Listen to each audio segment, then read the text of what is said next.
The following is a Comfortably Zoned Radio Network production. Well, good evening. We're having another Dukes Court tonight. And amazingly enough, for the second week in a row, there is no rain. No rain going down here. So we'll enjoy this fine evening. And I am here tonight with Chris, the Jester Fletcher, Gary, the Airport Hobo Kinn, and I'm Dave Riffraff Finoli. How are you tonight, gentlemen? All right, how are you, Riffraff? I thought you might be going American Pie on us for a second. I thought you were going to, when you said Jester, I was prepared. That's what you were named for. You were named in honor of American Pie. I certainly have been a hobo, but I never made it as high class as the airport, though. You're the airport hobo. I did. I was, didn't want to go religious in the song. I didn't want to bring that into the show. Well, I mean, I am a Harry Krishna. I guess I should tell you. Well, I was going to call him Chris, the Holy Ghost Fletcher. I didn't know that'd go over as well, but you ended up being the Jester. Well, I didn't want to get the lightning hitting me. Never a good thing. I know, man. I know. I'm always protecting you, man. Right, more than usual. Man. So, how we doing tonight? We our opening to our new book, Unlucky 21. It'll be at the Giant Eagle on the 29th. It looks phenomenal. At the Robinson Market District Giant Eagle, we will be having our launch on November 1st at 6 p.m. And we will be meeting tomorrow night to pass out our author copies. So it's looking fantastic. Very excited about the final product. It feels like Christmas, doesn't it? It was fun. It was a lot of work, and again, credit to you, Dave. You orchestrated it all. Not easy to do. So. Well, tomorrow will be Christmas as we open our Fun Unlucky 21 packages. Oh, I blew the surprise, didn't I? Oh no! Can't wait. Looking forward to it. Hope I don't get stuck on a turnpike for 8 hours. Oh man, I'll tell you. Well, that was nasty in itself, but thank God I was off from work, so I didn't have to endure it because it was supposedly backed up the whole way to Irwin from I heard, Bedford. And honestly, there's some problems in the east, but we're leaving early enough, so. Good. Wow, good. That's a big one. So Dave, before we get started, I have to ask you a question. Please. How was seeing a game at Notre Dame? Oh my God. Anything you've ever been told about the atmosphere at Notre Dame, just up it about 20 times. It was the most phenomenal day of college football I've ever had the pleasure to watch. I mean, the fans were every bit as nice and welcoming. I mean, I'm obnoxious wearing every pit from head to toe. They were welcoming. I got to see my good high school friend Mary Beth Spittler, who took us on a tour of the campus. Touchdown Jesus, not connected to the building. In fact, far away from the stadium, which kind of surprised me because you always on the campus, right? But it's not the stadium, right? Yeah. So, I mean, the campus was incredible. The Basilica was the most gorgeous church I've ever seen. People couldn't be any nicer. She had us 3 rows from the field. I'm thinking I'm getting myself mentally prepared for the old wooden bleachers I haven't seen since Pitt Stadium, but they were, the most comfortable padded chairs I ever sat in. And I'll tell you what, the atmosphere there is everything that you've been told about. Every advertisement, whereas most schools will advertise the football program and try to pump you up with that, every football player they had on there turned it into what they were doing academically. And to tell you just how incredible the different programs are up there, it was just an amazing experience. I'm not a Notre Dame fan, but I certainly got a lot of respect for the program and the school when I was up there. So you're not dumping Michigan to go on the Notre Dame bandwagon, is what you're telling me? Oh, no. In no ways and means am I dumping Big Blue. In fact, next year's trip, Yeah, two things I was going to be. I'm glad you did. To Ann Arbor. That's an awesome trip. But Pitt wore the throwbacks, too. What a kick. You know, when I love those. What a kick as well. Wore the 70s Dorset, you know, Hugh Green. Wore those. And I had my Dorset shirt. A little yellower, but still, there's throwback. And then I hear the basketball is damn good as well, Dave, and that's a small arena, that athletic and convention center. It is. We didn't go inside, but we visited that. Certainly the Dukes will be there sometime in November, but I'm told that the snow is very unpredictable starting around then. So I was thinking about making the trip, but I'm not going to do it and get stuck in a snowstorm. But that was incredible. They have a new hockey arena on campus that was just phenomenal. And as big as this is, the programs they have, there's only 8,000 students that go there. So Duquesne actually has more undergrads than Notre Dame. But, man, you'd never know it to see the campus. It just, the neatest thing, she gave us all this great information on the tradition. The neatest thing was the stripes in the end zone. She asked me if I knew why they were pointed there. Of course, I'd given a smart-ass answer that I'm not going to repeat on the radio. But apparently they were pointed at the Golden Dome at a 18 and 42 degree angle to celebrate the opening of the campus in 1842, which I thought was kind of a neat thing. That's interesting. Yeah. Nice. I never knew the story behind that. Yeah, that's interesting. And, it gave great stories on why they play Navy. Apparently, they would house the naval men that got drafted at Notre Dame during World War II, and through the connection they made then, Notre Dame apparently will always play Navy because of that. Wow. Just some neat things. But on the negative side, I still think Rudy Rudiger was a stalker. We'll put it on the line there. Apparently, he's written about 7 autobiographies on himself that are at the Navy or Notre Dame bookstore, but I was not tempted to get it. I wrote on Facebook, I got the feeling that Ned Beatty was somewhere saying either that this was the most beautiful thing his eyes have seen or squeal like a pig. I don't know which he was thinking at the time, but I'm sure Ned Beatty was there. For the first half, I think it was squeal like a pig. I'm sure it was. It ended up being a nice effort. Dave. It was nice effort. If not for one of the worst pass interference calls I've ever seen, except for one that happened 8 years ago at Notre Dame, called by the same exact man, whom, I'm not a conspiracy guy, you know that, guys. But the guy's family, Notre Dame alums, the referee's family, so I don't know. Always been a quiet rumor about both Penn State and Notre Dame with the choice of officials. My father used to rant about that all the time. One year they were good. I can't remember, it was 71. I think they had the same officiating crew 9 of the 11. You got to wonder sometimes, but whatever, but it was phenomenal. It was a phenomenal experience. I highly recommend it to you guys. I know I'll be heading up again at one point, but next year we are planning on going to Ann Arbor to experience the Big House. Yep. There you go. So, also an classic place. Well, the Big House is the home of Tom Brady, who I loved as a Michigan Wolverine, but certainly has irritated us as Steeler fans. But the one thing I get irritated most, gentlemen, is when he and his band of passers, quarterbacks that have been in this era over the last 20 years are the only people ever considered for the so-called GOAT of quarterbacks in NFL history. And the reason it gets irritating is because, Brady certainly is in the conversation, but I don't think Drew Brees, he's a Hall of Famer, but I don't think he's in the conversation as the leading yardage guy of all time. You look at the top 10, great quarterbacks, don't get me wrong, but Warren Moon, Phillip Rivers, Eli Manning in the top 10,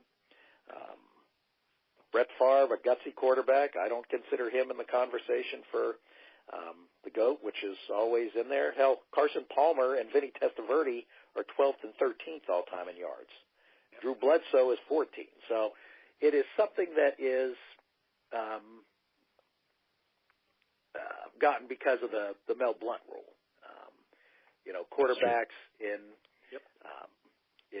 the day had to not only deal with rules that gave defensive linemen some extra advantages, but most importantly, defensive backs could maul receivers before 1978.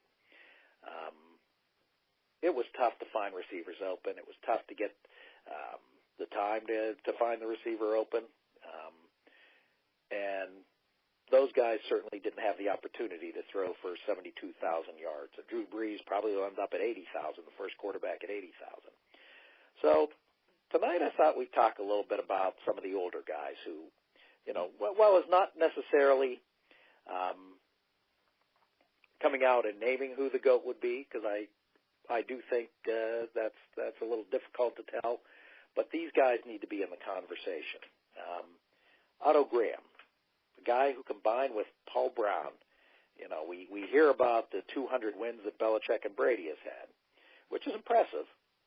735 postseason percentage winning, 781 regular season. Those are all impressive. 5 NFL championships. Paul Brown and Otto Graham, get this, in the 10 years they were together, 105, 17, and 4, 861 winning percentage. They won 7 championships together. Otto Graham was a field general in a time where not only did receivers have difficulty getting open, but certainly the running game was very prevalent. So he didn't have the opportunity, but he was a field general that was incredible. To win 7 championships in 10 years as a quarterback is remarkable. Bart Starr, who you never hear in the conversation. Bart Starr, while his completion percentages weren't necessarily impressive compared to what they see today, back then, he was one of the best. He would find and do what it takes to win, to the tune of a 9-1 postseason record, 7 championships in 9 years as a starter. That's phenomenal. Roger Staubach, whereas he only won 2 Super Bowls. He's won 74% of his games. And the list goes down. Bobby Lane led Detroit teams to a couple NFL titles in the 50s. Certainly most impressively won with the Steeler team that had never had continued success before in the early 60s. You certainly think he needs to be in it. Your man, Fletch, Joe Willie, leader beyond repair. A guy who basically brought respect to the AFL, and while there were they were going to combine the leagues anyway. He made it a lot easier, showing that the AFL was playing almost the equal of the NFL. Lenny Dawson, who the next year did the same thing with Kansas City. There were just a ton of quarterbacks. John Brody. I know your favorite, Gary, because he looked like he was about 300 pounds as his head was stuffed in a helmet with one bar in front, John Hadel. He had a good run, boy. He did indeed. Very, very good run. He did, absolutely. Didn't want to see him with the ball with a game on the line. No. And of course, Johnny U, our own Johnny U, who certainly one of the greatest bonehead maneuvers in NFL history, getting rid of him. Dan Rooney tried to talk his father into keeping him. Imagine what the Steelers would have been like. He threw for 40,000 yards in an era where 40,000 yards was just an unbelievable mark. Sammy Baugh, who came in and threw for almost 3,000 yards, probably was the first man to bring the passing game into the modern era. So many guys out there, so many guys with titles that I just think need to be brought into the conversation. My own personal top ones, who I think have every right to compete with Tom Brady and every right to be put in, would be Otto Graham and Bart Starr. Bart Starr, probably the most underrated quarterback in the history of the league. Terry Bradshaw, who his stats are dwarfed by Ben Roethlisberger, but yet, he's in the conversation. Who would you want under center if you're a Pittsburgh Steeler? A guy who maybe had thrown for half of the yards in the regular season that Roethlisberger did, but here's a guy that saved his best for the biggest games. If I'm not mistaken, and you can correct me if I'm wrong, but I believe his first two 300-yard games were in the Super Bowl. That is correct. Winning two MVPs. Whereas my thing on why, even though statistically they seem far apart, why it's a conversation between him and Roethlisberger is in the big games, Roethlisberger had one good game, and he had an incredibly lousy one, probably one of his worst in 2005. And in 2010, he was not looking real sharp once again. So, it puts something more into the conversation. And I just think these guys certainly need to be celebrated, need to be talked about. It's not all everything in the last 20 years, and it just was irritating me to hear conversations they were having once Drew Brees broke the record about the greatest of all time, and none of these guys were even in the conversation. That's certainly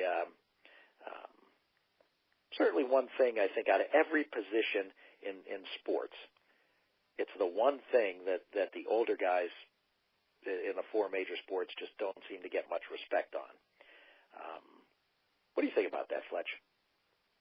Well, it's funny because my list looks remarkably like yours. I mean, not only was Sammy Baugh a great passer for that era, and keep in mind that ball was not as aerodynamic as it is now. It was a lot rounder, and it didn't cut through the wind quite like it did. But he also was a league-leading punter at the same time. I mean, I think he had a year where he averaged almost 50 yards a kick, which is nuts. Otto Graham, absolutely. I mean, 105 and 17, boy, that's incredible. Those seven championships. And think about this, too. The Browns at the time started off in the All-American Football Conference. And they came into the NFL, and people, especially the old NFL people, not like what would happen with the AFL a decade or so later, said, oh, this league cannot compete with the NFL. And they put a whooping on the NFL champion Philadelphia Eagles. They beat them by 30 points, I believe. They just crushed them in their first game. And they served notice that they were the team of that decade, without a doubt.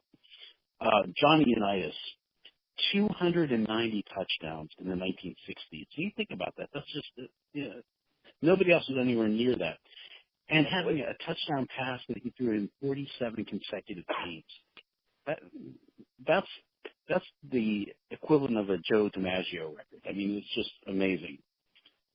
You mentioned Bradshaw Bradshaw with his 4 Super Bowl titles is hard to overlook, but think about it. He really didn't blossom until the 75 season. So I actually, and this is going to be hard for me to say, I actually gave the nod to Roger Staubach. Just think how good he would have been if he hadn't been forced to wait until age 27 to join the league. Remember, because he was in the Navy. He was in the Navy. So he came in late, but still made quite the impact. And when the game was on the line, there aren't many quarterbacks that I would want with the ball more than I would want Roger Staubach having. He was a hell of a leader. I'm going to give a little bit of AFL love. Len Dawson was a winner. His Super Bowl 14, the Chiefs, I think they're one of the most underrated teams of all time. He's the best quarterback in the AFL history. I'd say he edges Broadway Joe, Jack Kemp, George Blanda. But here's the thing I like to think about. What if Namath actually had good knees when he came to play pro football? He would have been frightening. He was Dan Fouts before Dan Fouts. I mean, no one had seen a lightning release like that, the way he was able to get the ball out. And the one thing that all these quarterbacks have in common that we're talking about is they called their own plays, which is much different than the game today. Yep. So they would have, you talk about field general, it was a completely different time. My number 5 guy would probably be Bart Starr. He's, you mentioned it, Dave. He's another winner. Just edges out Bradshaw. And a couple other ones that are overlooked is Kenny Anderson was just the most efficient quarterback that you would see. He used to drive the Steelers crazy with his efficiency. Dinker. Ken Stabler was another one. It also hurt me to leave a couple of my childhood favorites off the list. Roman Gabriel. I was a big Roman Gabriel fan. For many years, he had the lowest interception percentage of any quarterback in football. His rival, John Brody. You mentioned John Brody. Those were great games. I used to love watching the Rams and 49ers play at that time. Then there are those quarterbacks that will garner no support. Maybe some of the worst quarterbacks. You had your Bobby Douglas, the man who could run but couldn't throw. Terry Hanratty, who was a college star, and that's about it. Actually, he was. I came across this in research. That was the conversation between he and Joe Green. Imagine had they drafted Hanratty in the first round and not taken Green. Imagine how this franchise would have gone had they not listened to Chuck Noll. Yeah. Wow. And then everybody's favorite clipboard holder, Cliff Stout. The Birmingham Stallion. The Birmingham Stallions. You were at that game, weren't you? I was at that game. I've never been that cold in my life.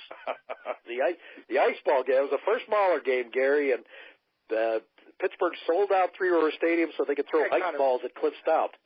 Yeah, I think I remember that. Yeah, I remember that. I didn't go to it, but I do remember that. I went to. It was cold. But the other thing that was great about that era is quarterbacks all wore number 12. A lot of 12. The classic. You knew if you wanted to be a quarterback, you'd have 12 on. But it's funny that we mentioned winning, and yet neither one of us mentioned Bob Greasy at all. Very efficient. Very efficient. Not necessarily a big arm, but he was like Kenny Anderson with his just his accuracy to get down. You're right, Fletch. He is a winner. Yeah, he was. Oh man, but good backs. A lot of good backs. Well, you did. I noticed you didn't have Kent Nix on your list. No, I did. Or Babe Pirelli either. Oh, the Babe. This is a weird fact in my office. For some reason, I have a small 4x6 picture of Kent Nix in his little triangle top jersey. Nice. I did catch a pass from Joe Namath one time. That was that's cool. His mother lived next door to one of my best friends, and he showed up one day getting out of his car in a full-length white and mink coat. We were out there. We happened to have a football, and he tossed it to us a little bit, and it was very cool. Very cool. Very cool. So you had one reception on one target from Joe Namath. Is that what you're saying? I did. Even though I had a lockdown cover corner on me, I still was able to get the ball. All right, outstanding. I have a more important question. Are you wearing a long knee-length mink coat tomorrow, Fletch?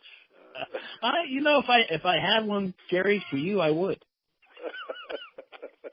It's not too late to get. I'm just concentrating on not crying. That's going to be my goal tomorrow.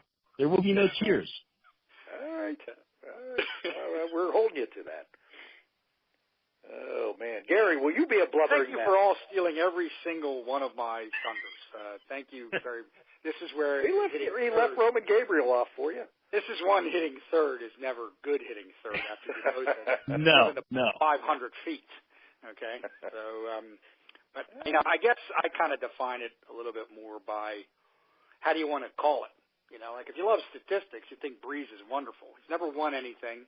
He's been on a bunch of bad teams, trailing all the time, right? He's in an era where it's tag football, which I really don't care for that much, as I've expressed a couple times. Not even close to some of the group that we're talking about, and I don't think it's nostalgia. It's a fact. Right. They've won one Super Bowl, and they were lucky to win that. They got a lot of breaks in that playoff run. Right. So, you can't always put that on just that quarterback position, but, more than any other sport, the pitcher, goal, maybe goalie's about the only thing that's close, but I'm not big on the statistics bit. Statistics are driven by your era, by your competition at the time. It's really hard to compare eras. Dave, you and I have talked about this in a lot of different sports, but I mean, to me, I kind of like, if you want winning, I mean, I think, clearly Bradshaw's got to be in there. Graham, I didn't realize that record was that staggering. Points that Fletch hit on are right on the money. I mean, everybody discounted them. They came in and killed the Eagles in the first game. They beat a good Rams team, I think, 2 out of 3 as well. A very good all-time great Rams team in 2 of those championships. I mean, nobody talks about that anymore because nobody can remember anything past a month ago or a year ago. Was that the great Bob Waterfield teams? That was, and Van Brocklin, too, was on those teams. So, I mean, that was a damn good Rams team. Deacon Dan Towler and Elroy Hirsch, and I mean that Rams team's an all-time great team ever. So every bit up there as much as those 60s and 70s Ram teams with Gabriel and Adel and those guys. But I mean, if you like winning, I mean, I think Bradshaw won in the toughest era. He didn't have the expansion you have now. He had a lot tougher defenses, tremendous defensive backfields in that era. I mean, you're right. He didn't mature till late, but I mean, 4 titles. I mean, he was the leader there. I mean, on the offensive side, at least. I mean, he had a tremendous, maybe the best team ever still around him, maybe ever to see, but you got to pick him. I mean, Montana doesn't get enough credit. He's in that statistical thing, but he was similar to Elway and similar to Staubach. You did not want to see him have the ball with the game on the line. Right. 4 titles. He's got to get credit for that. I mean, I guess he was only there for 3, but still. Well, I don't love Brady. I don't love anything about this whole era. I certainly don't love anything about the Patriots, but I mean, Brady's won a lot, so he's got to be considered. If winning's your criterion, and then Graham, I would say, and obviously Starr as well. I mean, I think that Packers team was very good. They're nostalgic for a lot of people. The AL did take a lot of the talent away from the NFL in those days, so those Packers records are good. I'm not discounting it too much. It's a tough NFL. There was only, there was so many teams then, but I think that helped the Packers and Starr and Lombardi a little bit, too, after the AFL became prominent and could compete with them. I mean, stats, nobody talks about Marino, but, again, played in a much different era, much tougher defenses, much harder hitting defensive backs, linebackers, everything else. I mean, the guy's numbers are staggering. Didn't win anything, but, I mean, he was electric to watch with that quick release. Name is similar. Could they have been staggering because of what you said about Breeze? I mean, they didn't have much of a better teams, I thought, than Breeze did. I mean, some of those Dolphin teams were playoff contenders. They never went very far. And they didn't have much of a running game. I mean, they did not. They did not. It seemed like, and I'm not discounting Marino. I do think he's in the conversation, but certainly just I think think of what would have happened had the Steelers chosen him in '83. Well, I mean, you're right. You guys are both right. But I guess you like stats. I mean, if you like stats, Marino's stats and Manning's, and even Namath in the era he was in Fouts are far more impressive in an era as it is throwing it as Breeze, where a lot of these guys, like you say, what the hell, Drew Bledsoe? You got to be kidding me. I mean, I don't care what the statistics are. So, I mean, if you like stats, then I think you kind of point to a Marino, a Manning, even a Namath in a shorter period of time, Fouts. To me, stats are always something that you got. I don't care what number crunchers say. Some of this is similar to what we talk about with baseball. That's not really my key criterion. I mean, to me, the field general stuff, there's loaded. I mean, you guys hit on them all. I mean, I still say Staubach, and I don't think it's because I'm nostalgic. You did not want to see him get the ball with 2 minutes to go. Well, and if you have the players, would you rather have the stats or would you rather have a ring? So, I mean, I'd much rather have the winning. And I'd much rather have a guy that he's never out of the game. And to me, that was Staubach. It was Montana at times in his career. It was Elway for a while.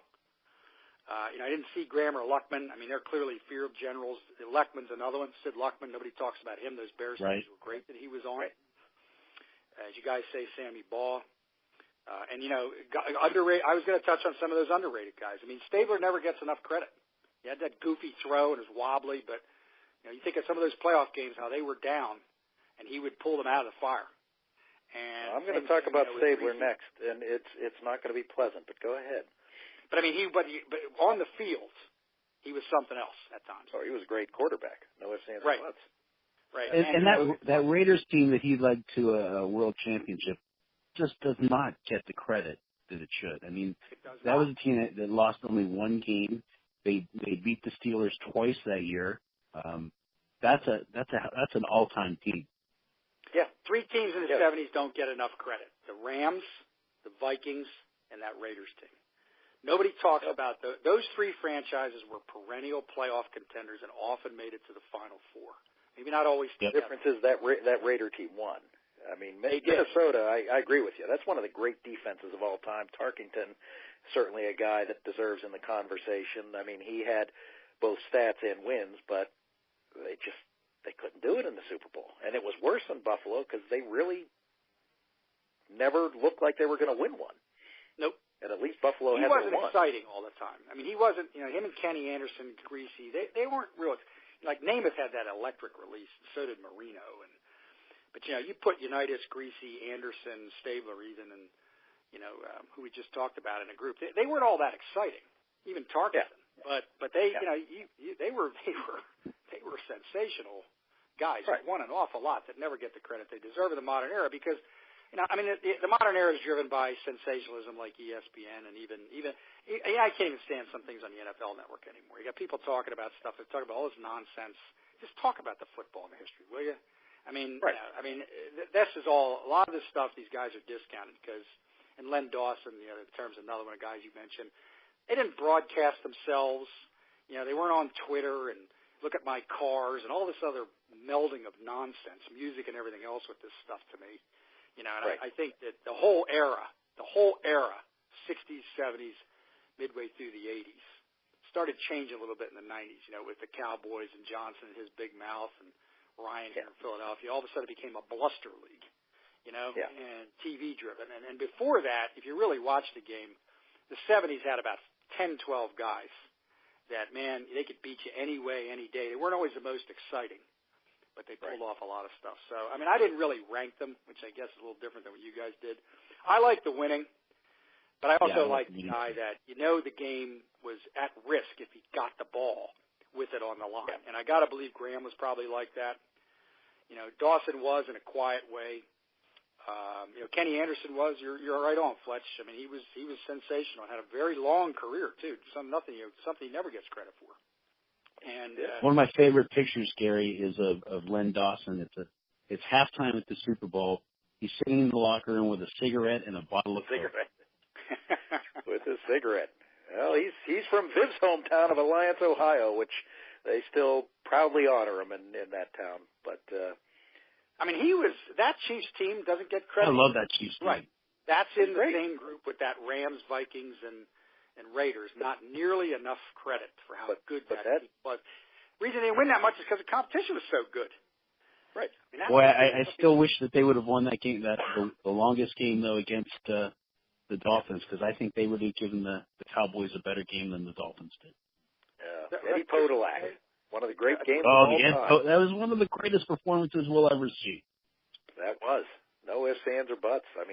But that team was one of the most well-rounded. They had just a phenomenal defense, every bit as good as the Vikings.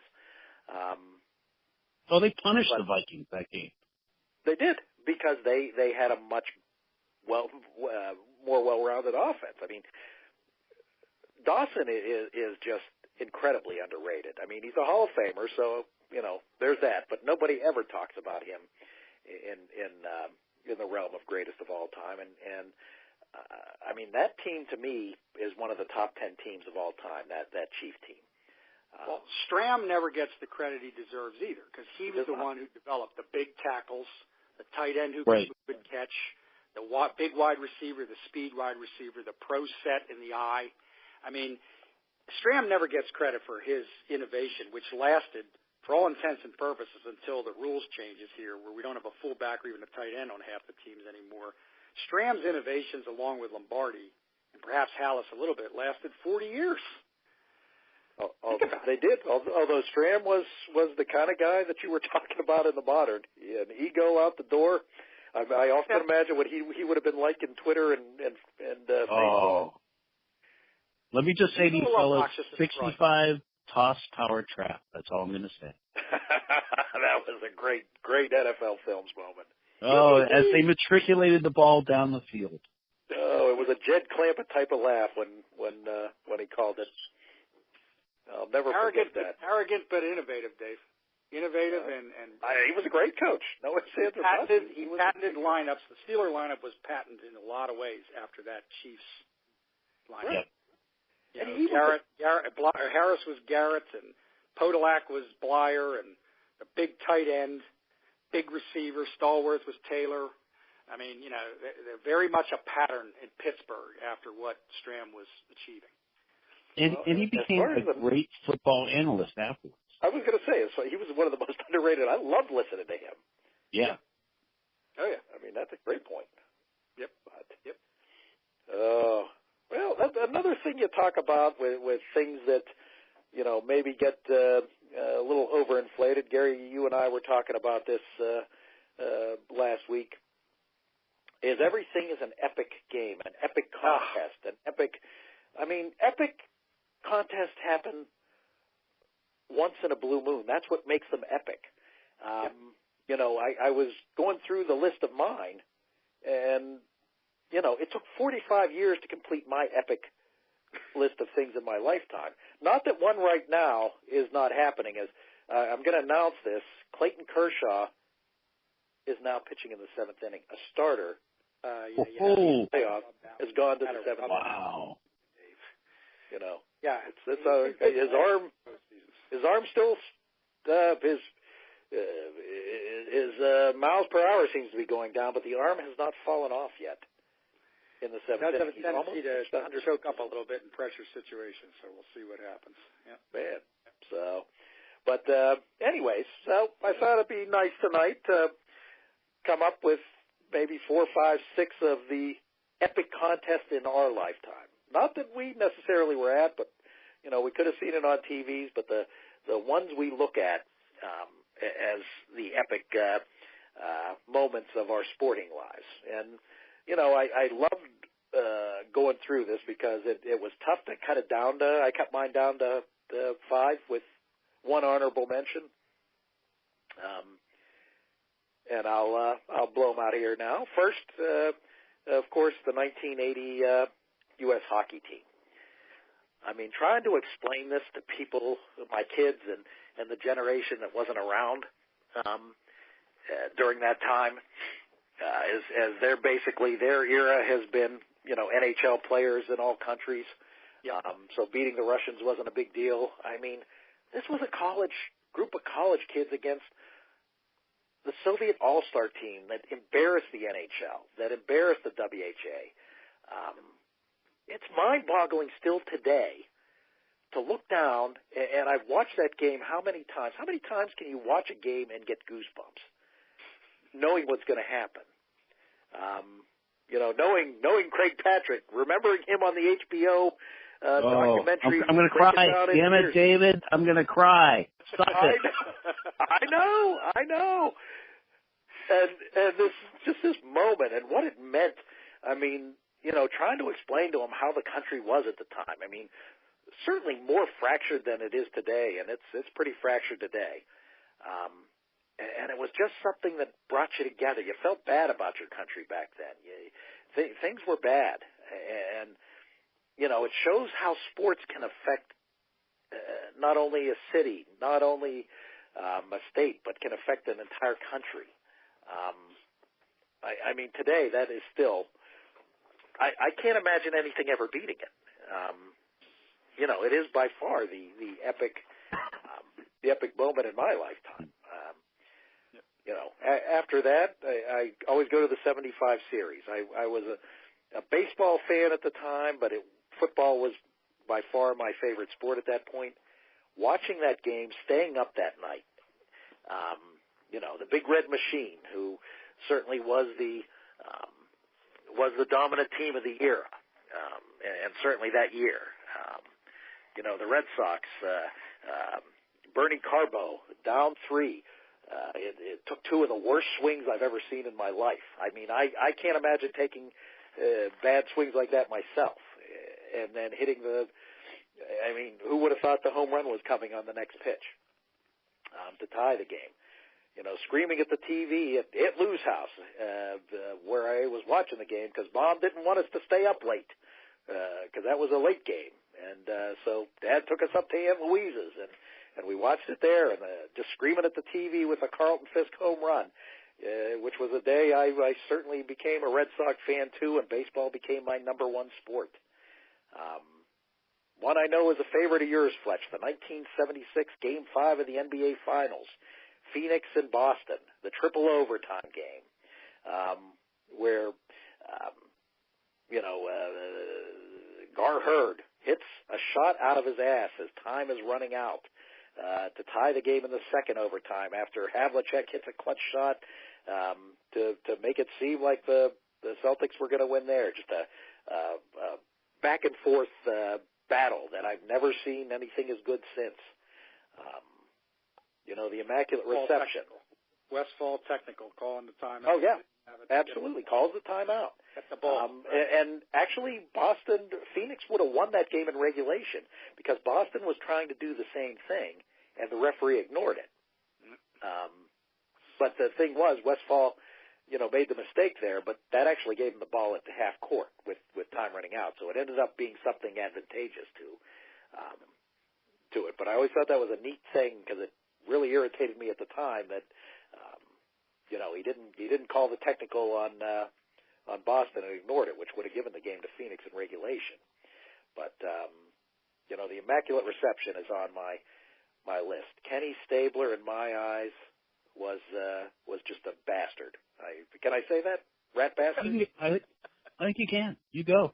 You can. Lowest man on earth, running 32 yards for the score. And Fletch, I've told you this story. I know several times about my father. Oh, yeah. And I don't know if I've ever told you this one, Gary. No. But, it was a worse game. And looking back at it, I have a DVD of a game of the week. Worst game duller ever than won for a while. Yeah, duller than Hurt. Yeah. It's a horrible game. Horrible. The game with Miami was much more exciting the following week. I agree. Right. Exactly. But my father is so pissed off that Stabler had scored. He takes my brother and me, who were sitting in the stands at the time, says, "Let's get the hell out of here." Oh, really? I don't want to see him lose this. We're on Gate C. And you hear outside the stadium when we hear this just magnificent roar coming out of the stadium. No. Because the game was blacked out. Yeah. I never saw the Immaculate Reception till the next day. And I was there. And he pulled an Uncle Ed. I'm sorry. So that is one of the things. Until the day he died, I always reminded Dad, hey, remember when we went to that one playoff game and you made us leave before the greatest play in NFL history? And he'd always get this smile on his face. But he hated traffic, like Uncle Ed did. Uncle Ed was notorious for with my father for leaving games early. So the hate for the silver and black was as strong in Pittsburgh as anywhere. No. Absolutely. And people still ask me today who my most hated franchise is. And my most hated franchise is not the Philadelphia Flyers, but it is the Oakland Raiders still today because of that time. And Dallas is number 2 because of that time. Yep. But that was an epic moment that unfortunately I missed. But damn it, I'm going to count standing on Gate C on the downway of Gate C as me claiming this is an epic moment. Is that okay? Yes, it is. You go. Yeah. All right. Secretariat's incredible run in the Belmont. Just blowing out. What was it, 32, 33 lengths? Yep. Something like that, yep. Famous photo. That is, in an athletic performance, that is the greatest athletic performance ever. To come in the longest race of the Triple Crown, not being known for running distance. Everybody think you're really are not going to be able to do it because of that. And not only doing it, but giving and I won't say the word, but I'll use the letter FU to the horse racing world. And just, again, a goosebump moment. Just remarkable. And my honorable mention is going to be Fraser Ali won, which at the Garden that Fraser won in the 14th, if I'm not mistaken. And just the back and forth of that that surprisingly was being shown at Three River Stadium in a night where it was so windy that I guess the screen had blown up, and the many people there were very angry about it. But just a remarkable fight that was probably the fight that got me into boxing. I was a Frazier man that night, trying to keep my Pennsylvania roots in the forefront there. But and Ollie is certainly a guy. I wish I had been older during that era so I could have appreciated what he went through, and had just come back to been magnificent after being out of the game for so long because of his views on the war. But those are my epic moments. Gary, yours. Dave, you guys, I'll tell you tomorrow. I saw Ali twice in sparring. My dad took me up there, Deer Lake, not too far from Reading, near Allentown. Saw Ali twice in sparring. Best athletes I ever saw. A lot bigger than people realize, particularly thighs, rear end, shoulders. Yeah. And he would talk. In those days, nobody thought about a picture like they would do today. But he was friendly as the Dickens. I'll tell you that. And he was approachable. It was amazing. Wow. So, and I saw him prepare for Ernie Shavers, and I saw him prepare for, I think it might have been, I can't remember who it was, but it was somebody, Scott Ledoux maybe. And it was an awesome experience. He thumbed me in the eye. He was an awesome character. The Scott Ledoux experience. Yep. The thumbing. Dave, I took a little bit different tact here. All right. I was thinking over the weekend, I've been pretty damn lucky in a lot of regards, live. And maybe it's, because back here, there's a lot of stuff going on. These are big cities. But I'm going to tick off a few of them that are not as, the ones you're laying out here, they're all-time iconic ones. I kind of made mine a little more personal, so maybe I misunderstood. But I think they're interesting. Oh, no. It's epic is what you define it as. So I'm going to give you guys a couple. Now, a couple of them are triplicate, but I'm going to explain why, and I'll do it quick. Yeah. Being close to Atlantic City all these years, I'm sorry that I don't think it's ever coming back the way it was. I think the economic problems with Jersey and Atlantic City and everything else are not going to allow it, despite what Kathy Duva says that she's going to start promoting here again. I don't know. I think money drives boxing more than any other sport. But I was fortunate enough to see Arturo Gatti twice live. Oh, wow. We saw him 10 times live, but two fights in particular. And I can give you guys the dates. Anybody who's listening, the dates. If you look them up on YouTube, you'll see what I mean. I saw Arturo Gatti, who was people thought he was on the downside of his career at this point, even in '97. He only had a couple years where he was really an action fighter. R.I.P. HBO. Arturo Gatti's one of the names that built it. But his fight with Gabe Ruelas on the undercard of Lennox Lewis and Andrew Galata, October of 1997, it was like a movie. Gatti was getting hit all over the place, even knocked down, getting his head spun like The Exorcist, and like he was one to do. He made it a real-life story by rallying and then eventually knocking Ruelas out, who was a tremendous fighter in the fifth round at undercard. Those 5 rounds had more action than most of the sports I've ever seen in my entire life, and I sat up close, maybe 15 rows from the pipes. Same type of thing against Ivan Robinson, won August 22nd, the following summer, 1998. Nobody thought Robinson had a chance, but he was an Olympian alternate. Gatti was probably partying a little too hard, was not staying near the weight. Robinson came out early, kind of turned the fight, and they went to war for 10 minutes. I haven't been to too many boxing matches where all 3,400, the small hall at Atlantic City Convention Hall, it's a shame they don't fight there anymore because it was just sensational. 3,400 people stood for a standing ovation well for over 2 minutes. And wow. Robinson was almost out from a Gatti left hook with about 10 seconds to go, but he kind of hung on to the bell. It was just a sensational live thing. I'll never see anything. I probably won't see anything like that one again. And then I saw Vlad Klitschko when his career was really in jeopardy against Sam Peter down at Atlantic City. And Peter was like a movie. He was knocking everybody out. He was a huge man. Everybody thought he was going to kill Klitschko. He did knock Klitschko down 3 times, but Klitschko got up off the floor every time. It was his first fight with Emmanuel Stewart, and after that he didn't lose for 11 years. So, and he was a lot bigger. You couldn't describe the way the Klitschkos looked live. So those would be my top ones because, I love boxing, but no sport like boxing live when it's done right. I mean, I was fortunate to see a lot of big-time hockey. I mean, I saw the Hawks clinch the title here in June of 2010. Even then, you could see that Hawks team was probably going to usurp the Penguins for a while with Taves and Kane and some of those guys.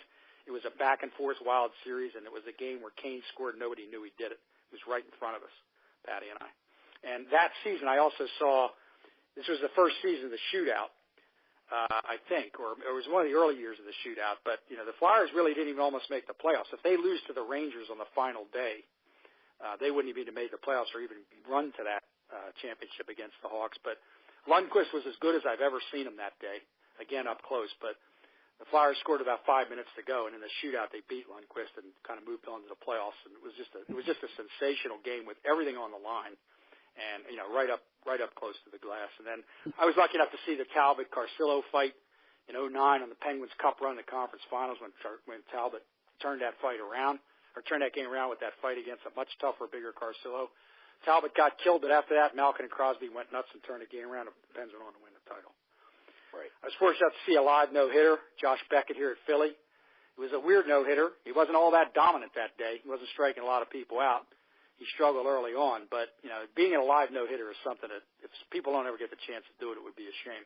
I mean, there wasn't a big crowd there. The Phillies weren't particularly good in 2014, but by the 6th or 7th inning, you could kind of hear the rumble. And then as he got to the 8th or 9th inning, I mean, it's hard to describe the palpability of that when you're at one of those. And, again, I was lucky enough to have a damn good seat to see that. You could just see Beckett gearing up. His best days were probably well behind him at that point, but you could see him looking like 03 when he knew it was on the line, too, up close. My last two are a little weird, but they're interesting.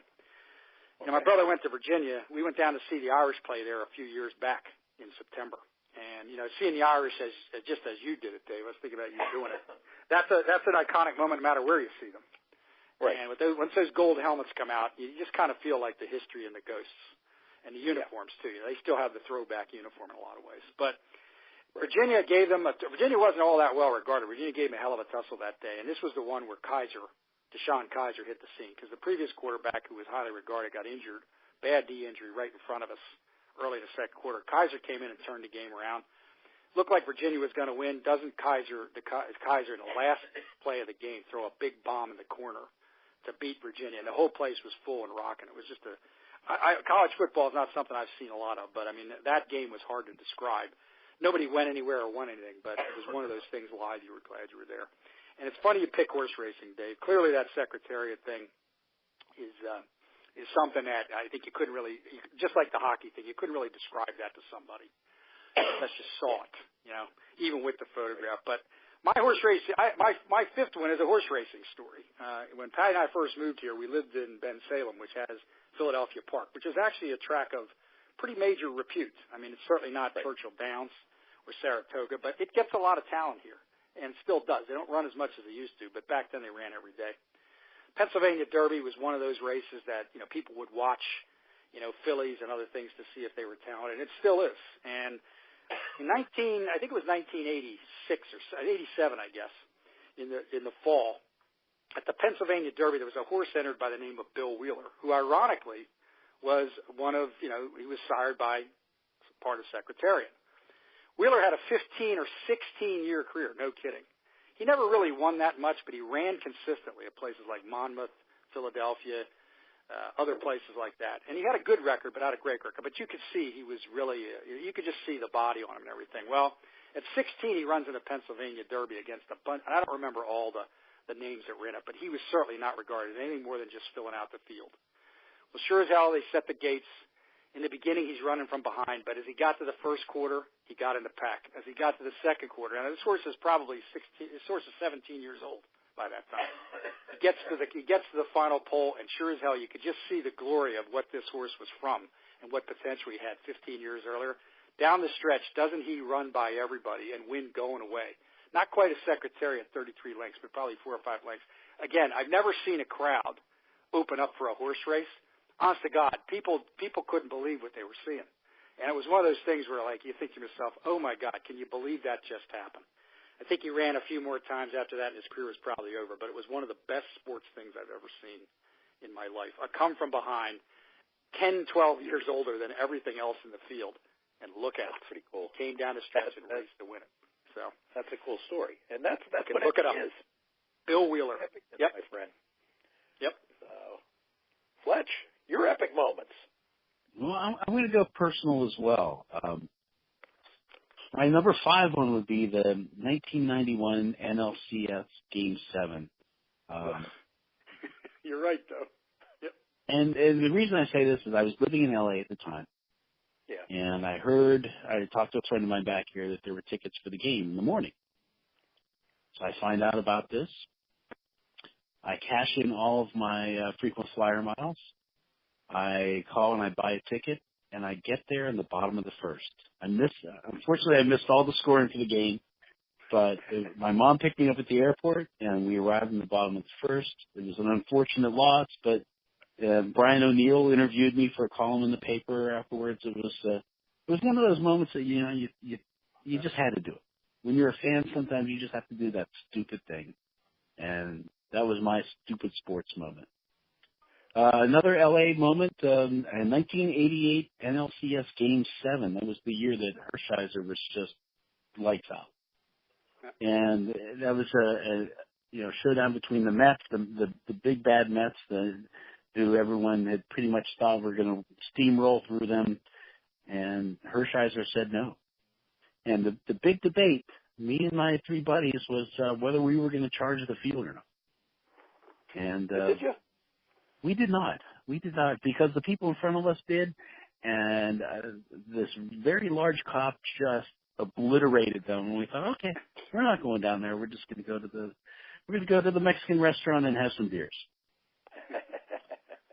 Gary, you mentioned a no-hitter. I was fortunate enough to see one in 1971. It was the Cardinals versus the Pirates, and at that time, guys, being an only child, one of the things that I would do to entertain myself is, I don't know if you guys remember the Codeco All-Star Baseball. Yep, classic. The spinner baseball game. Certainly. Well, that's how I learned baseball in the 60s. And, I had guys I love guys like Willie Horton, Willie McCovey, Harmon Killebrew, Frank Howard, and even your favorite, Dave, Max Alvis, if you remember that name. Oh, who among us didn't have a Max Alvis jersey? 8,000 baseball cards of them. Yes. Oh yes, he would show up in every pack. Yep. He was like the Ed Kranepool. Those were the 2 that I would get no matter what pack. Somehow Max Alvis and Ed Kranepool I ended up with. And Joe but my favorite pitcher of that era was Bob Gibson. Yep. And my uncle took me to see Bob Gibson playing the Pirates. And the Pirates, they got killed that day, fellas. It was an 11-0 whitewashing, but Gibson. We talked about people you don't want to have the ball. You want to have the ball. You give me a Game 7, that's the man I want on the mound. Yep, absolutely. Yep. Also, that same season, World Series Game 3. I went with my grandfather to the first World Series game at Three Rivers Stadium. It's one of those things you really remember. We took the bus from Ambridge to come into the stadium. We had these great box seats. It was the only game that just the 2 of us ever went to. Steve Blass pitched that 3-hitter. Bob Robertson missed that bunt signal, but he cracked a 3-run homer. Yep. I still have the program. I still have the megaphone-like popcorn container that they sold at Three Rivers Stadium. I still have it from that day. Oh, there's some grease on it. The glue is starting to come apart too. It's not quite held together like it was at the time. I remember those. And Dave, I was also at the Immaculate Reception game, and I had no idea what the hell was happening because it was going away from us. Oh wow! And it was it was an ugly game. It was a brutal game. It was ugly. The other memory I have from that game is, and I don't know how this even happened. Some guy brought in a megaphone, a bullhorn. Oh, he got a bullhorn through security, and he was on it, and he was calling Ken Stabler and Jim Otto and Otis Sister on some of the nastiest language you'll ever hear. He's moved to Philadelphia subsequently to spawn 55 children. Oh, I'm sure. Oh, man. That is something you don't want to do to Otis Sistrunk. Well, maybe now, but back then, no. Then, I've got a few honorable mentions. The 1994 All-Star Game here. I covered that one, and I spent a lot of time with the players, coaches. Talked to the commissioner. It was really interesting because you guys remember that was the big strike season. Yep, it was that was lost. 2 weeks later, or 3 weeks later. I make the claim the greatest baseball game I've ever seen at Three River Stadium. Certainly a top. We've talked about all. That's certainly a top 3 or 4. And I just remember walking around, and it was during a lot of the festivities leading up to it, and there was Bud Selig on one side with reporters around him, and Donald Fear on the other side with reporters around him, and I'm going between the two of them, and just thinking there's no way that this is going to end well, and it didn't. Nope. No. I wasn't at this game, but Dave, this is a special one. This one's one out to you, my friend. And that would be Game 6 of the Stanley Cup Finals when the Pens captured their first cup. Again, living in L.A. at the time.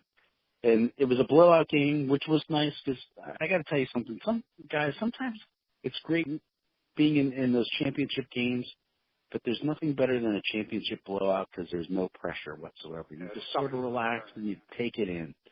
And Dave, we spent almost the entire third period on the phone talking about all the great Penguin memories. And, you think about it, growing up, I didn't think the Penguins would ever win a cup, let alone win as many as they won. Yeah. No, absolutely. But being on the phone that day, that's a memory I'll always take with me.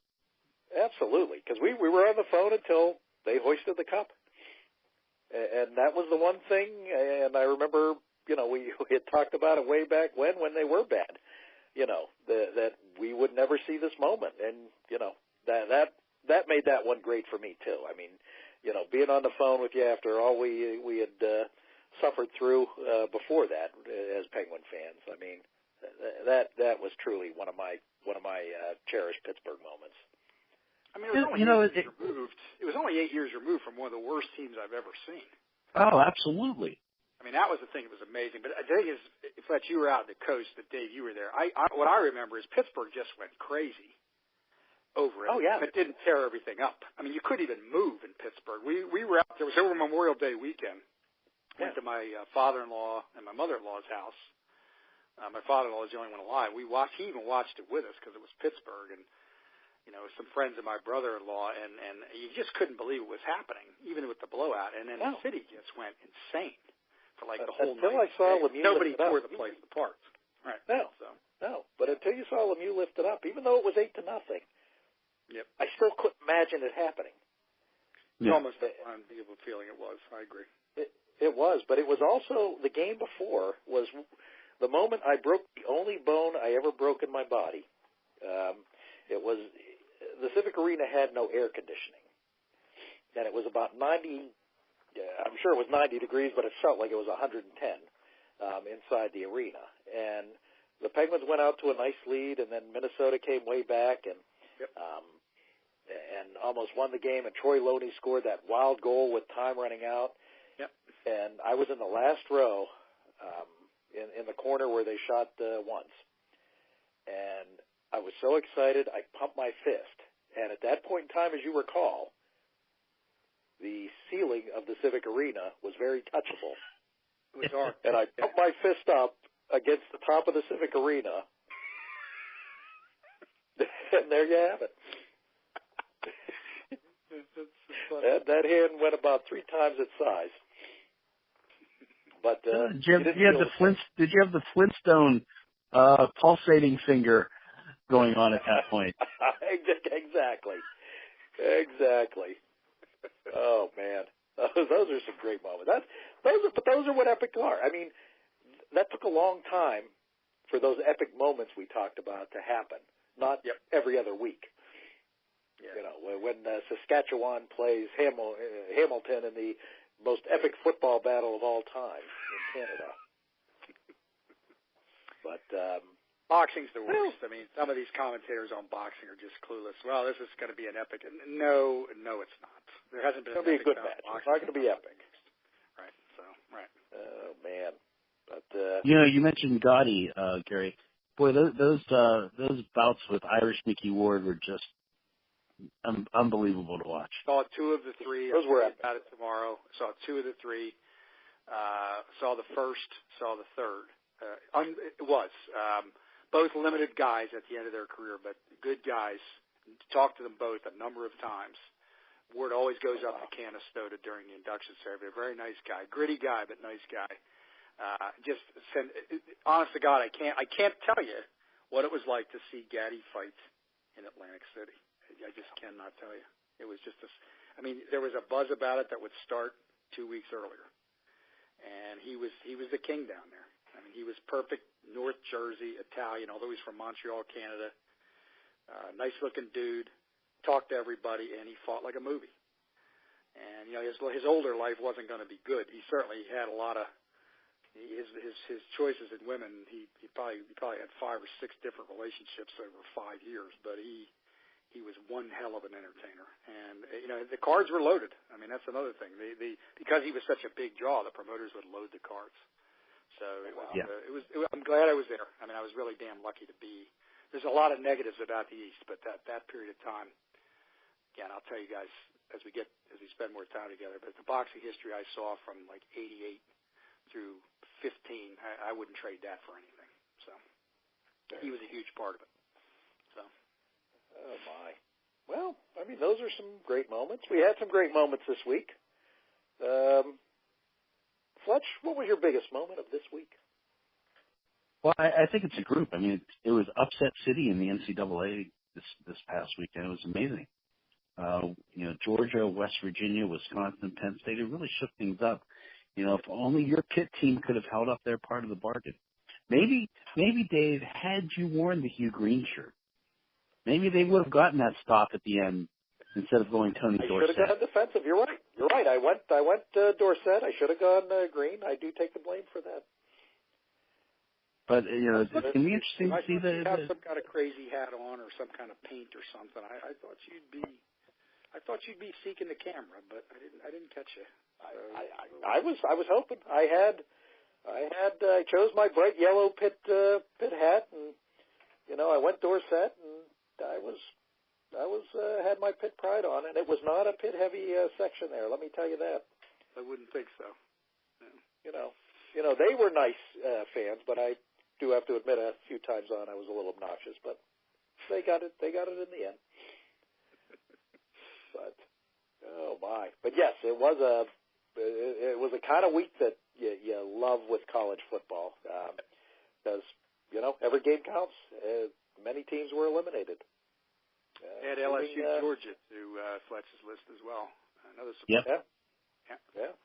And those SOBs from the center of the state. I can't say I was too sad about that. No, nor was I. No. But it was a fun week. Gary, yours.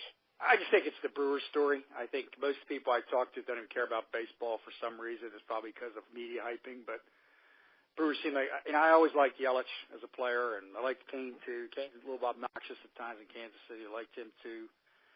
Council's done a pretty nice job as an organization. It's got some money challenges and size challenges. And I just think the Brewers story, even if Dodgers win this series, it's still just a great story for baseball again. So that's my kind of moment of the week. I find myself rooting for them myself.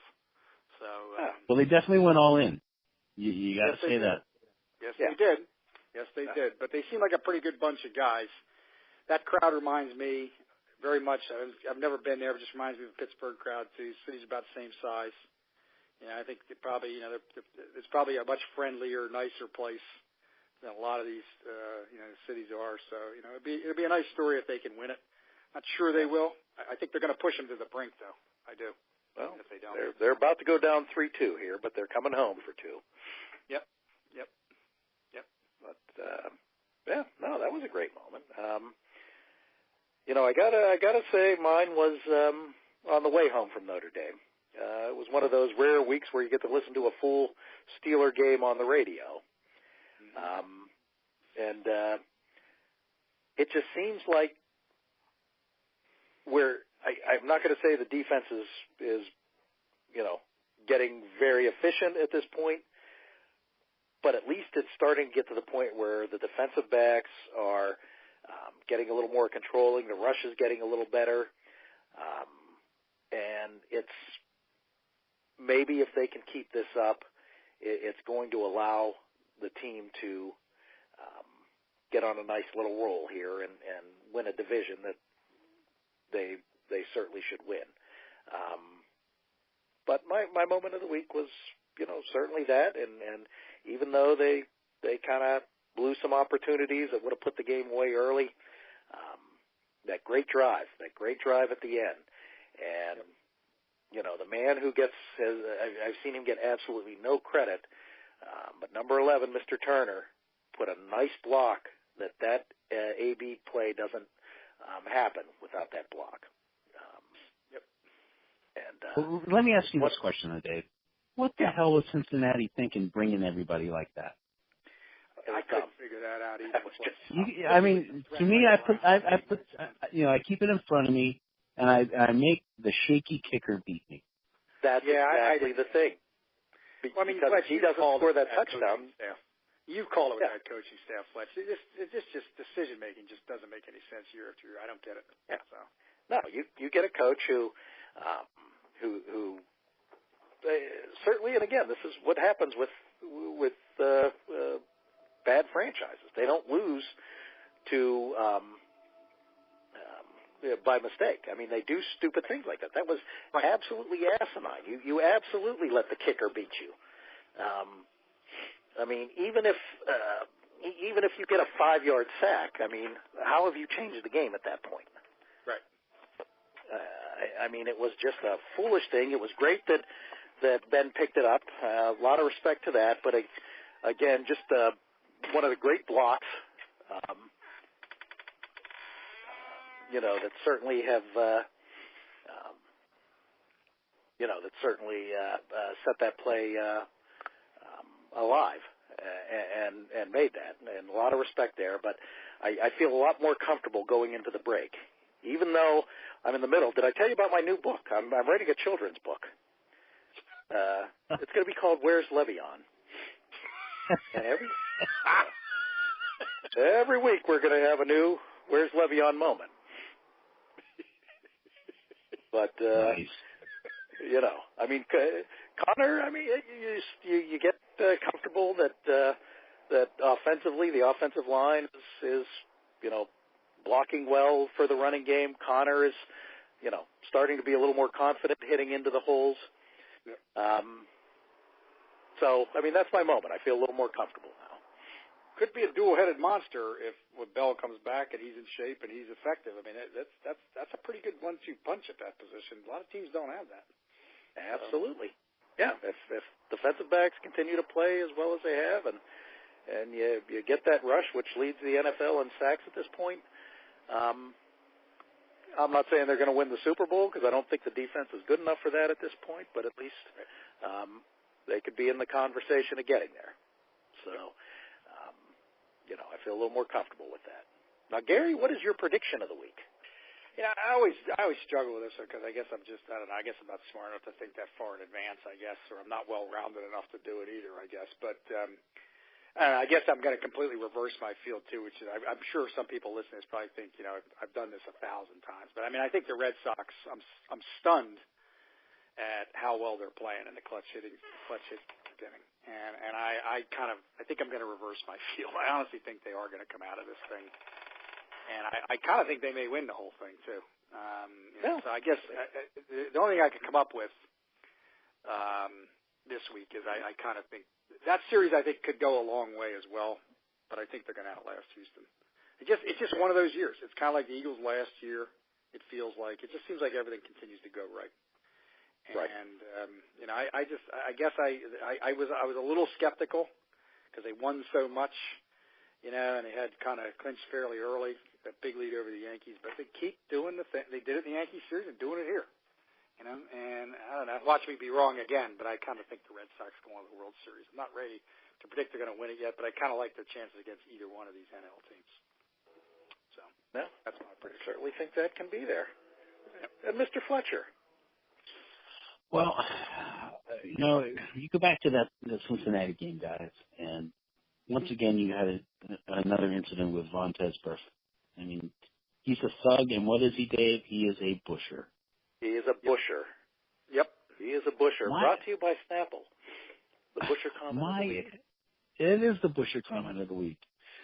I think at some point my prediction is that the players' union they're going to have to break ranks with this guy, and it's going to have to come from the fact that they cannot, even though most times they're going to support their players, at some point they're not going to. I mean, I think we heard Joe Thomas, the great Cleveland lineman, just coming out saying this guy should be suspended. At a certain point, the union is going to not back him, and they're going to have to let this guy be hung out to dry.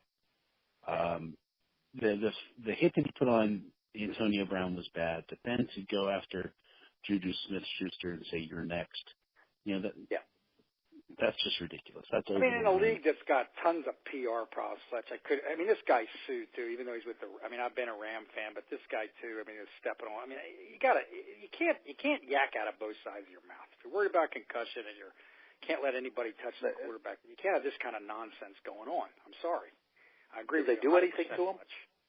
No. So. Has a fine or anything been announced, or not that I've heard yet? With the league. But at some point, guys, the union has to step away and I agree. Can't support this anymore. I'm with you, Fletch. 100%. Well, you think that some other fine that union, like Dykstra did, and then Dykstra was a complete jerk and tons of personal problems, but Dykstra and Dalton at that Players Association meeting after the 94 strike, they basically said, look, you're not protecting us, and you're certainly not protecting the guys that need it the most. You wonder why in the NFL these guys aren't doing that. The career's shorter, no guaranteed contracts. It's just hard for me to believe. The scam concept's got to go. I'm sorry. Yeah. It's just ridiculous. And I think to me, this is why the NFL has always turned me off. The NHL is certainly no glittering example of, doling out penalties with any consistency. I'm sorry, Wilson shouldn't have gotten 20. That's a little ridiculous. I know people hate him in Pittsburgh, but it doesn't make any sense. Compared to some of the other stuff. But the NFL is also guilty of this kind of nonsense. If that's even, you could send a couple minions out to figure out if he actually did say those things. That should be enough right there. Sorry. Yep. You're sitting for a month. We're not going to tolerate this nonsense. Yeah. And this BS, it's like you say about the Philly fans, Dave. Like, at some point, it's like comical. Oh, you're so tough, you're going to kill everybody. Come on. Really? Stop it. It looks bad. And, the media probably portrays it the wrong way, too, sometimes. But, in a league that's got so many PR problems in so many ways and the big lawsuits still unsettled in some regards, why would you let this go on, Fletch? You are right on the money, in my view. No. So he is absolutely, and I'd take him out a year. And, I will disagree with you on the Wilson. I would have taken him out longer. He's got a repeat offender. He's a repeat offender. He's got a track record. I think, you can't really justify that long for his record. He's every bit as dangerous to somebody's health as Burfict is. Well, I think that's what you saw. I think the league has finally decided that, and it's funny, there's going to be a lot of talk about this because this guy, Haley, I went to see the Florida Panthers last night, Fletch, here in Philly. And Haley, the guy who led the National League in penalty minutes, National Hockey League in penalty minutes, I can't remember, I think it's Jack Haley, actually, like the basketball player's name. But Haley led the league in penalty minutes. He's a good fighter. Well, he's on the inactive list because he's having all kinds of, apparently, concussion problems and other erratic behavior problems. So now, it's going to start up again, and it probably should. So that's what you're seeing in Wilson's penalty, I think, Dave, is league's got a lot of black eyes. Bettman hasn't handled it well. The busher that he is, in your mind, Fletch, he hasn't handled this well. And now with Haley being out, people are going to say, okay, there's another thing. The fighting's got to go. And they may be right. I hate to say it. Because Haley's a young man. He shouldn't be suffering from that. So, I think, the NFL, though, really got us. I would not allow the promotion of some of the stuff they promote, like the hits and stuff, even on the highlight shows. And if you're going to do it, I'm pulling the advertising. Sorry. Both sides of the mouth. Both sides of the mouth. To me, the NFL is a huge hypocrite. Always has been. Yeah. So yeah, but that's Fletcher's right. spot The on. players never speak up, even though any of them are at danger on the field with this guy. Right, and if they don't even give him a fine, for God's sake, which I haven't heard that they have. I haven't heard anything yet. Yeah, and we're going into Thursday, so. But the quarterback gets dumped at the in a full brush from a 255-pound solid muscle machine, and you throw flags and you want to suspend. I mean, come on. Well, you give Watt a $20,000 fine for touching the quarterback, right? Which kind of stunned me. It shouldn't have been a penalty, much less a $20,000 fine. And then, you hear nothing about a guy taking a shot at the head. So, I mean, again, these guys, Wilson, Burfict, they're criminals. It's not just I agree. Playing, they're criminals. I agree. This is a criminal act. I agree. But, oh my. But, anyways. Bring us home, Big Daddy. I'm going to bring us home. I was gonna go with the Riverhounds. They're playing their first playoff game ever at Highmark this Saturday against their rivals at Bethlehem. Oh. And I was going to claim 2-0 victory, which I think they're going to win 2-0. But I'm pumped up with my Big Blue, the University of Michigan, who Harbaugh has taken so much criticism, and some rightfully so. The program has stagnated the last couple of years, but this year they're back, baby. That ass kicking they put on Paul Christ and Wisconsin was power football at its best. It was. And while Michigan State beat a favored Penn State team, which put a glee in my face, and they've given Michigan a lot of troubles in the Harbaugh era. I don't believe he's ever beaten them in his couple of years so far. Mm-hmm. But I think the number 6 team in the nation, back where they belong, will put a 2-touchdown ass kicking on the Michigan State Spartans, who are not a good team. That was a bad loss for James Franklin. That was a really bad loss. It was. Well, quite frankly, from the last 2 minutes of the Ohio State on, he's been a bad coach. He got out-coached horribly in this game. Yeah, and that call against Ohio State, I'm not sure if we talked about it last week. Oh, we did not. But it was the most mind-boggling, stupidest call I ever saw. Yeah. You took 2 timeouts on a 4th and 5 to run the ball up the middle, which probably had a 20% success rate on a 4th down. But I think Michigan is back. I think they have a great defense. Shane Patterson is the real deal. I mean, the man has a nice long arm, but that offensive line and that power running game, it was just spectacular against Wisconsin. That's a good Wisconsin team, and that's a good Wisconsin defense. So I'm going to take a couple weeks before I make the call that they're going to the Final Four, because I don't know if I'm looking at it in my blue-colored glasses. Oh, my. But Ohio State's looked pretty bad for Ohio State, even though they won the last 2 games. They have not looked good in doing so. So I think Penn State kind of showed the blueprint on how to defend these guys before, of course, they decided not to defend these guys in the last 5 minutes of that game. Because Minnesota is not a good team, and they were playing them pretty tough. And they labored, yeah. But that's going to be my claim. 2 touchdowns. Michigan continues to roll. They will not lose until they get to Ohio State. And I'll wait for that week to make that call. Well, we'll be ready for that call. I have one more busher to add to Fletch's long list of bushers. All right. It's Franklin.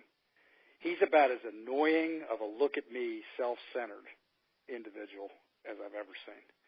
And you're a Penn State fan? No, I'm not. Far from it. But he is a okay. Good. I just want to put that out there for everybody. My father couldn't stand them, and he kind of ingrained me that way back in the early 70s. But Franklin's a complete busher. This guy does everything. He does it under the guise of he's such a nice, polished guy, but it's all look at me. You can just feel it.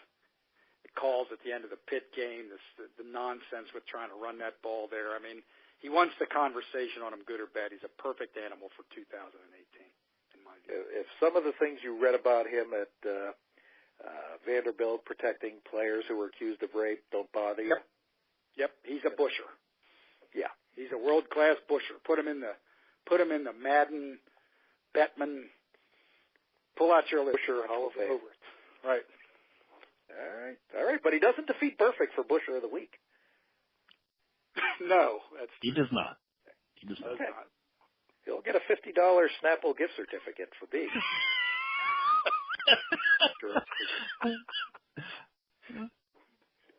All right, gentlemen. Well, it's been a fun evening.